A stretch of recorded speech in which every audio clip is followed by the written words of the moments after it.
அத்தைக்கு ஒரு ஃபோனை போடுவோம். ஹலோ அத்தை, என்னங்க அத்தை பண்றீங்க?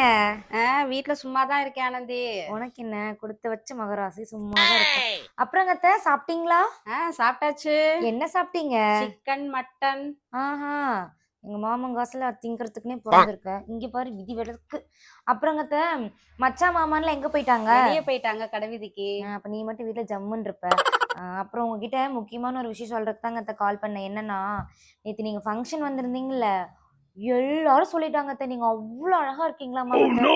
ஊரே சொல்லிருச்சு என்கிட்ட. அடேங்க அப்பா, நான் அவ்வளவு அழகாவா இருந்தேன், என்னாலயே நம்ப முடியலையே. ஆமாங்க அத்தை, நீங்க அவ்வளவு அழகாத்தான் இருந்தீங்க. ஐயோ அத்தை, என்னங்க தாச்சு, என்னாச்சு? 1000 ரூபாய் செலவு பண்ணிட்டு கல்யாணத்துக்கு வந்தேன் ஆனந்தி. 3000 ரூபாய் ஆஸ்பத்திரிக்கு செலவு பண்ணிட்டு உட்கார்ந்து இருக்கிறேன். பின்ன இருக்காதா? மினிக்கிட்டு வந்து அப்படித்தான் இருக்கும். என்ன ஆனந்தி சொன்ன? இல்லைங்க அத்தை, கண்ணு போட்டு போயிருக்குன்னு சொன்னேன். மாமனுக்கு உங்களுக்கு எல்லாம் போய் சுத்தி போடுங்க. சரி உடம்பு பாத்துக்கோங்க அத்தை. சரி வச்சிடுறேன். ஆனந்தி.